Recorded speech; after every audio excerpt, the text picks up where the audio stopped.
ari kutenderera karanyere kupe muri yeZimbabwe tasangana zvekare panyaya version patinokupai dzese dzinenge dzichiitika kunyika yekwedu. Nhasi ndiri kuona nyaya panapa iri kubuda iyo iri kutenderedzwa zvakanyanya mumasocial media, nyaya yava Mnangagwa nemutevedzeri wavo. Pane kunzi zvoni President Emmerson Mnangagwa is mulling a cabinet reshuffle that could have his deputy Constantino Chiwenga severally weakened against a raging succession war in ZANU-PF. It has emerged. Ndo nyaya iri kutenderedzwa zvisingaite panapa. Tiri kuziva tese kuti vaCast Coventry vakaenda uko kuIOC vave mukuru kana kuti vapresident wezvemaolympic. Saka kureva kuti ivo according pane zvemutemo vanenge vasiri minister of sports, panenge pave kuiswa mumwe minister zvekare kuti ange achitungamira chinzvimbo chavari ichocho kana kuti chinzvimbo chavanga vari kunengera. Saka zvoreva kuti zvoni panenge pave kushafurwa potorwa mumwe oiswa paministry yakanga iri yavaCast Coventry kureva kuti kunenge kune vacant,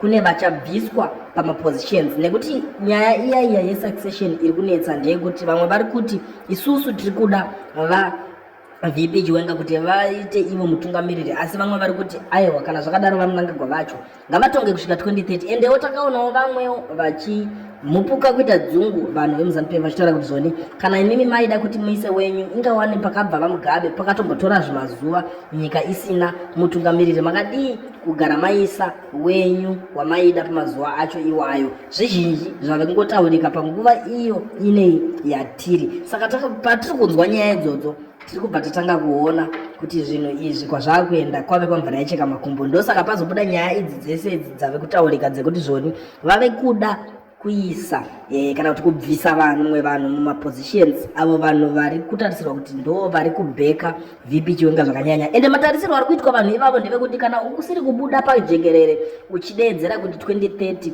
zvinonzwika nemunhu wese, ndo vanhu vari panguva yekutagetwa ivavo, nekuti vanenge vachinzi ndo chikwata chiri kuda kuti vaMnangagwa vabve kuzopinda vaChiwenga.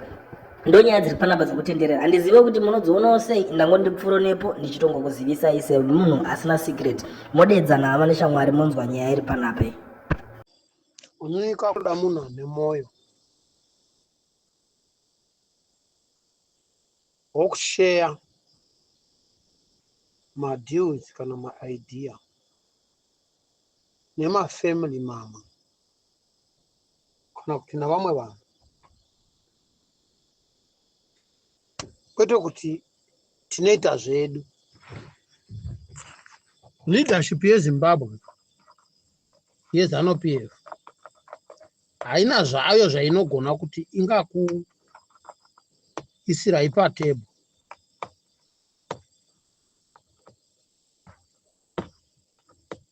Chindo chokwadi kwete kuti wavenga, chokwadi chiri pachena.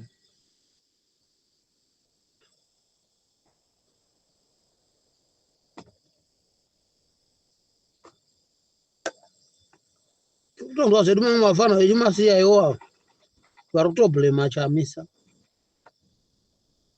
Totondoti ko zvaari musiya iwo zveunotaura. Ende totokuzivai nepamunogara kudzimba dzenyu dzokumusha kwenyu. Musha kwamakaberekwa chake totokuziva. Tona zvedu kuti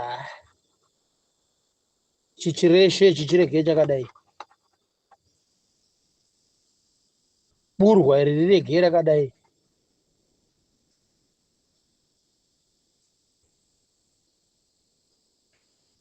Nokuti haasi munhu haazivi zvaanoita.